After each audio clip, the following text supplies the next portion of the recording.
are the absolute worst mutants I've ever seen. Ergo, my superior will be very, very disappointed in me. I surmise I may even receive a spanking for being so bad. Oh, my superior. Yeah, who is the superior she's always talking about? Isn't it obvious?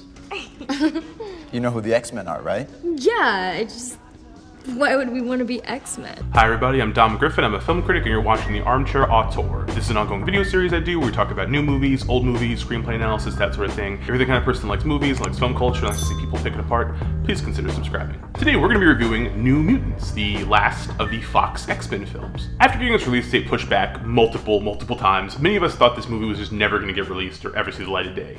Now it did a couple months ago get a COVID pandemic theatrical release where you could see it if you wanted to risk catching a life-ending disease to see a movie. I did not, so I did not see it theatrically, but now it's being released on VOD and Blu-ray and DVD and stuff like that, so I am going to review it for that now. I don't want to say this movie was very hotly anticipated for me because that would be a lie, but it's something I've been very curious about ever since its inception. See, the thing to me about the X-Men movies that Fox has been producing for the last 20 years is that a lot of them suck. Many of them are not good. But within that franchise framework that Fox has created, they are able to experiment in a way that I don't think the MCU basically ever has. I've talked about this in a video before, but really even like the worst X-Men movies that Fox has made are at least unique. And that sort of mirrors what people like about the X-Men comics compared to the rest of the Marvel line. So yeah, they did give us stuff like X3 and Apocalypse, but however, they also gave us, Deadpool, the first movie, and Logan. And those are two types of movies that the MCU has never been able to actually do because it would affect their theatrical house style.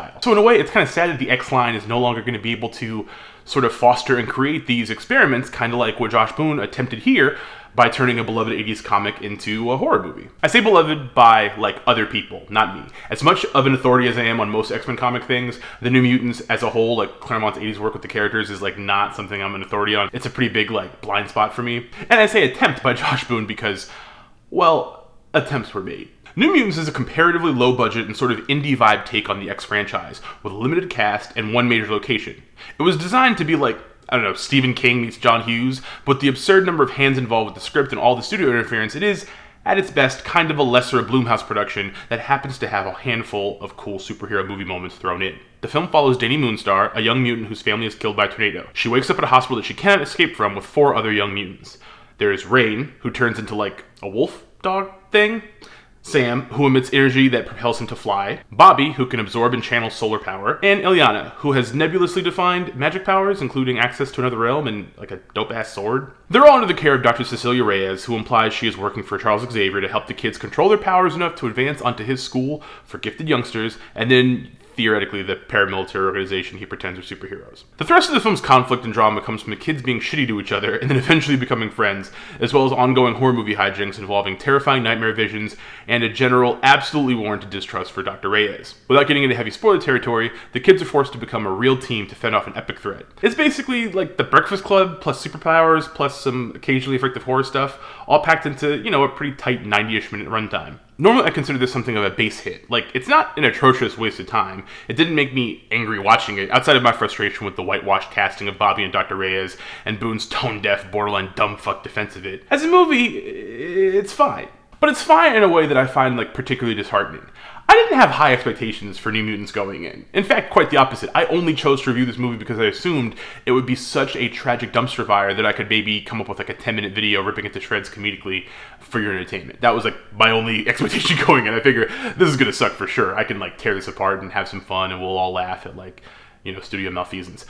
That's not really what happened here. Sure, parts of the movie feel cheap and weird in a way I found grating, and as much as I like all the kids they cast, the performances are pretty inconsistent. It clearly was not worth catching COVID to see in a real theater, but my main issue with the movie is the writing. You see, the screenplay for New Mutants is credited to director Josh Boone and a writer named Nate Lee, but had plenty of uncredited work from the 2 guys who wrote 500 Days of Summer, the dude who wrote Abraham Lincoln Vampire Hunter, the twin brothers who wrote The Conjuring, the guy who wrote the RoboCop remake, and 6 other scribes working in a TV-style writer's room to get the project into shape for production.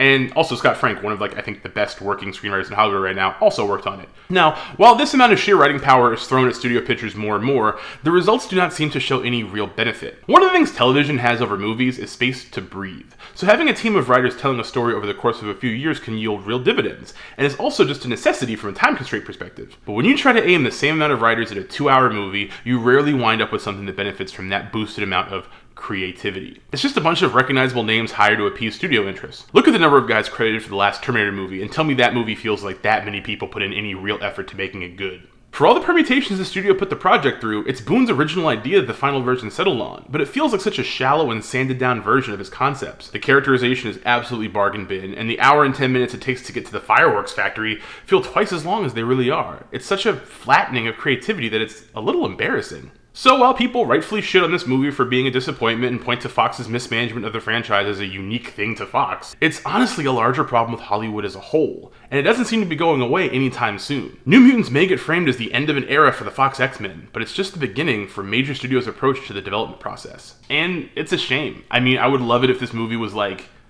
bad, but had some kind of like creative impetus that made it feel like it was worth the risk. A risk that turns out to be a failure is not the worst thing in the world. I love movies that really just swing for the fences and then just like fuck it up and fail, because at least they tried.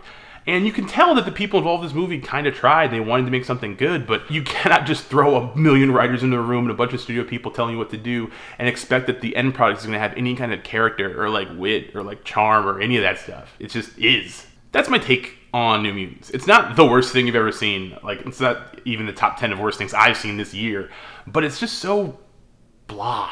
And to me, blah is worse than like offensive and bad. I would rather someone try so hard and fail to the point that I can laugh at it than watch someone end up with something that's just so inert.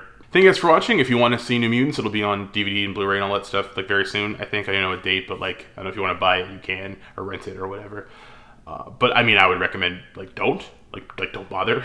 But you can. Like it's America. Thank you guys for watching. If you like this video, please give it a thumbs up. If you have any comments about the movie or you want to like, I don't know, defend New Mutants to me or something, like feel free to do it in the comments. If you think I was too kind to the film, please feel free to rip it to shreds.